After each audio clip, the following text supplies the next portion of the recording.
Você já teve a sensação de que está fazendo tudo certo na cobrança, mas o cliente simplesmente não te responde?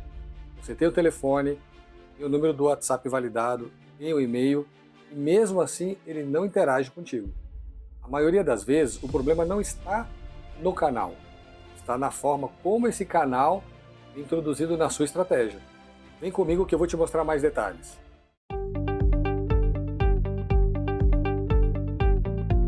Olá pessoal, eu sou o Claudê, sejam muito bem-vindos e bem-vindas ao canal Nas Entrelinhas com o Claudê. E hoje eu quero dividir com vocês um tema que mexe muito no dia a dia, nos resultados das operações e que muito provavelmente vai te ajudar a enxergar sobre um outro ponto de vista. É muito provável que no seu dia a dia você já tenha visto isso que eu vou dizer agora acontecer. Em geral, as estratégias são definidas a partir do canal mais barato, ou seja, uma visão de custo. Na medida em que o cliente não responde, são adicionados novos canais que naturalmente têm o seu custo unitário mais elevado. Tudo isso baseado no orçamento.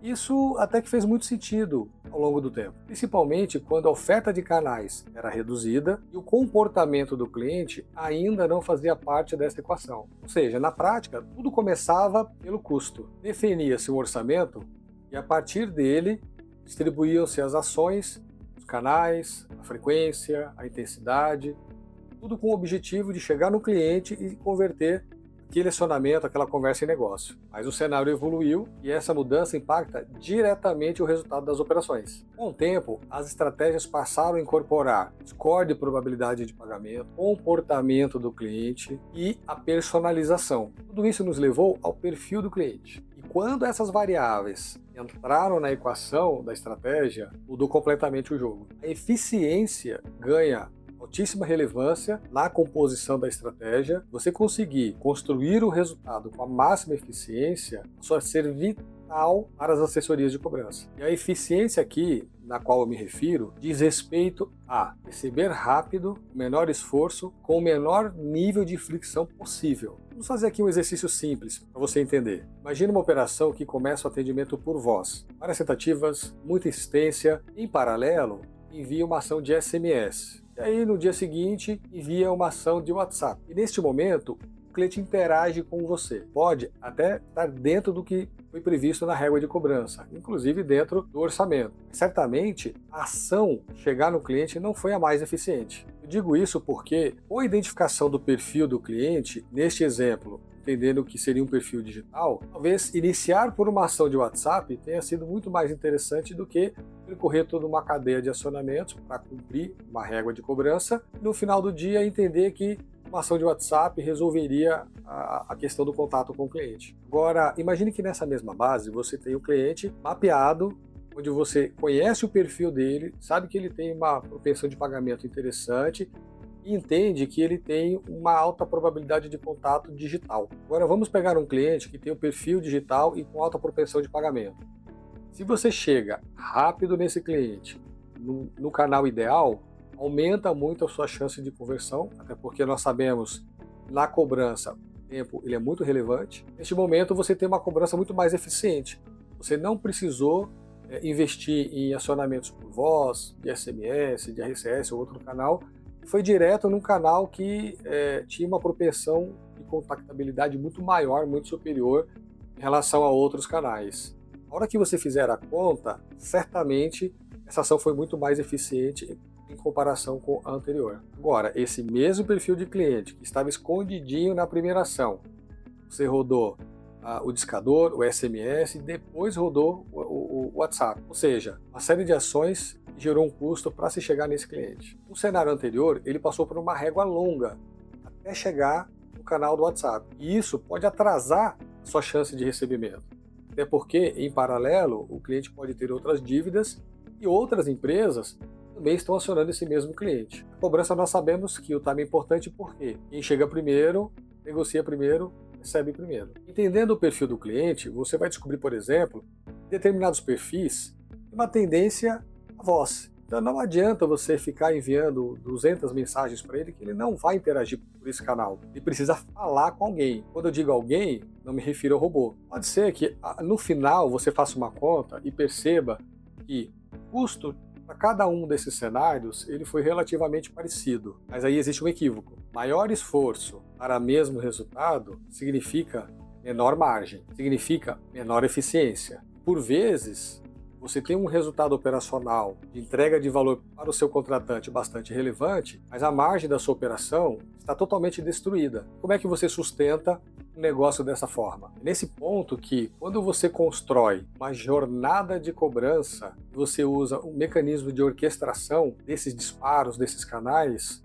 você ganha uma eficiência absurda. Você consegue chegar rápido no cliente usando o canal de melhor contato com ele, de melhor eficiência operacional técnica e ainda começa a ter ali um equilíbrio financeiro bastante importante. Eu vou citar aqui 3 canais que são muito utilizados nas operações só para ilustrar um pouco mais o que eu estou dizendo para você. Imagina o RCS, por exemplo, que é um canal de ativação rápida. Ele permite, entre outras coisas, você utilizar cards onde você consegue, a partir de alguma integração, oferecer para o seu cliente ofertas personalizadas, muito bem direcionadas, como uma proposta de valor num valor X por Y, opções de botões para ele efetuar o pagamento naquele momento, caso você já tenha integração com o gateway de pagamento, ou para ele saber mais e falar com atendimento, ou ainda gerar um boleto a partir dali. Dentro de um único canal, várias possibilidades. Se o cliente estiver propenso a uma negociação, e esse canal for aderente para ele vai fechar o negócio com nenhuma ou praticamente nenhuma fricção e você tem ali uma eficiência muito relevante. Agora, se o cliente não aderiu ao canal, não faz sentido nenhum você enviar uma nova ação no dia seguinte, mesmo canal, com a mesma oferta, com a mesma condição, com o mesmo conteúdo. Você precisa minimamente alterar, mudar a sua abordagem para que o cliente entenda que existe alguma outra alternativa. Se ele não interagir e ainda tiver um perfil digital, talvez valha a pena você evoluir para o WhatsApp. Funciona muito bem como um canal de condução, também te permite levá-lo à negociação. Seja com o uso do chatbot, e aí nos modelos cognitivos ou generativos, ou ainda derivando para um atendimento humano. Esse canal ele tem uma vantagem, pois te permite entender um pouco mais sobre o cenário do cliente.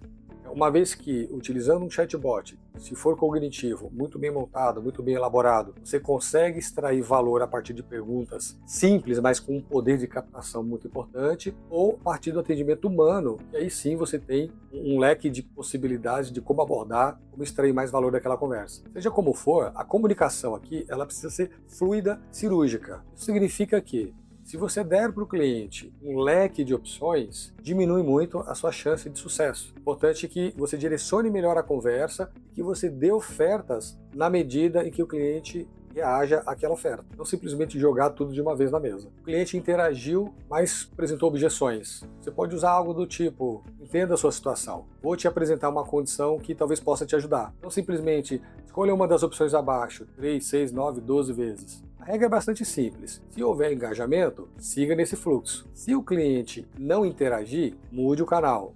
Se o cliente travar nas objeções, mude a argumentação e se mantenha no mesmo canal. Quando eu digo mude a argumentação, por vezes você vai encontrar algumas limitações. E pode ser que você precise migrar esse atendimento para um atendimento humano. Ao fazer essa migração, é importante observar que você deve evitar o erro de o atendente iniciar todo o fluxo de conversa. O humano tende a performar melhor quando ele entra para entender o contexto, não apenas para repetir propostas que já foram apresentadas para o cliente. Uma pergunta bem colocada pode mudar completamente o rumo da conversa. Perguntas do tipo exploratórias, como o que está te impedindo de fechar um negócio agora? Vão extrair do cliente respostas do tipo limitação financeira, desemprego, algo que impeça de efetuar aquele pagamento naquele momento. E a partir daí, entender se de fato uma negociação parcelada fará sentido para o cliente. Pois, eventualmente, o cenário dele está tão crítico, que de fato não vai sair negócio naquele atendimento. E isso a gente também tem que encarar. Agora eu quero trazer um ponto para você pensar. Se você conseguiu extrair esse nível de interação do cliente, pode ser que o próximo contato tem que ser uma conversa. Então, já combina o jogo com o cliente. Olha, entendo o cenário atual, mas nós precisamos encontrar uma alternativa de resolver, até para que você possa evoluir ou para que você possa ter novas possibilidades de crédito no futuro. A dica aqui é mostrar para o cliente as vantagens de resolver o assunto, de ficar em dia. Não simplesmente jogar para ele ameaças vazias do tipo, olha, se não resolver, você vai continuar recebendo chamadas, vai continuar recebendo acionamento, vai ser protestado, ou até mentir para o cliente dizendo que vai suspender o CPF dele, ou coisas do tipo. Enfim, existem argumentações aí das mais diversas, mas utilizar uma argumentação positiva certamente trará muito mais benefício do que uma pressão desnecessária. Outro ponto importante, que muitas vezes não depende da assessoria de cobrança, mas é algo que ela precisa dialogar com o seu contratante e trazer para a mesa para conversar, para fazer um teste, pensar em como mudar esse script, que por vezes é muito engessado, para algo mais leve, mais dinâmico, algo que aproxime mais o atendente do cliente. Não simplesmente cria ali uma versão robótica que gera muito desgaste. Talvez faça sentido você capacitar melhor o atendente, não só com as dinâmicas tradicionais, como escuta, condução e negociação, mas sim introduzir um foco em comunicação. Existem várias técnicas no mercado que são possíveis de aplicar na operação. Faz um piloto, pega um grupinho de atendentes, faz essa capacitação, monitora os indicadores, analisa como isso se reflete na prática, depois você monta um modelo mais estruturado e replica para o restante da sua operação. Você vai ver que isso trará uma diferença absurda para o resultado. Naturalmente, se for o seu caso, você introduz na conversa os pontos regulatórios que são necessários serem cumpridos ao longo do atendimento. Tem um fator que influencia tudo isso: tempo. Trocar de canais depois de muito tempo pode não atender a sua expectativa. Em muitos casos, a decisão é exigida em um curto espaço de tempo. Ou seja, ajustes rápidos, ou mais rápidos, podem fazer toda a diferença para o seu resultado.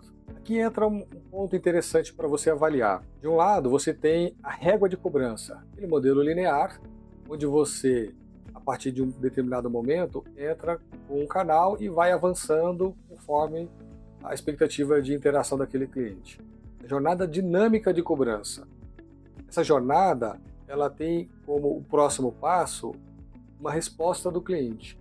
E essa resposta pode ser uma interação ou a falta de interação, dentro do mesmo canal, no mesmo dia. Você não tem mais aquela dinâmica de script fixo, que você vai mudando apenas os canais. A jornada dinâmica de cobrança é uma estratégia que as empresas que se destacam hoje no mercado fazem muito bem. Para fechar o raciocínio, não tem como você falar de resultado sem falar de indicadores. Eu não vou entrar aqui na dinâmica dos vários indicadores que compõem o resultado de uma operação. Até porque esse vídeo aqui viraria uma série com vários capítulos e vários episódios, e não é esse o objetivo. Mas eu quero falar em especial de um indicador, que é o custo por real recuperado. Esse sim, está na sua mão e é fácil de calcular. Você vai considerar os valores envolvidos para você receber aquele contrato. Por exemplo, você enviou SMS, e-mail, WhatsApp, você vai somar agente de voz, você vai somar todos os custos envolvidos naquela ação e vai dividir pelo caixa recuperado. Ou seja, você vai apurar quanto você gastou para gerar aquela negociação e dividir pelo valor que você recuperou. O resultado disso vai te dar o custo por real recuperado. Como é que você lê essa informação? Bastante simples. O resultado saudável é menor que meio, 0,5. Se você tiver uma resposta 0,2, 0,3, significa que está super saudável. Isso é ótimo. A mesma lógica se aplica se você quiser ter uma visão do todo. De um lado, todos os custos que envolvem a operação, dividido por todo o caixa gerado nas negociações. E você vai encontrar a mesma dinâmica de leitura. Agora, se você substituir o valor recuperado pelo faturamento, aí você tem uma leitura muito clara de como está a saúde financeira da operação. Se ela está com uma margem boa ou se ela apresenta uma margem ruim. Vale a pena olhar. Aproveite, curta esse vídeo, clica aqui embaixo no joinha, deixa o seu joinha, deixa o seu gostei para fortalecer e engajar com o canal. Se você não fez a sua inscrição, não deixe para depois. Clique agora aqui no inscreva-se, no botão inscreva-se, faça agora a sua inscrição. Se puder, siga a gente também nas redes sociais @entrelinhasclaudê, @entrelinhasclaudê. Deixe o seu comentário se você faz algo diferente da sua operação. Vamos compartilhar esse conhecimento. Falando em compartilhar, compartilhe esse conteúdo com seus funcionários, com seus colegas, com quem precisa ampliar a sua visão sobre a cobrança e olhar sob uma perspectiva diferente. Afinal de contas, conhecimento bom é conhecimento compartilhado. Um grande abraço.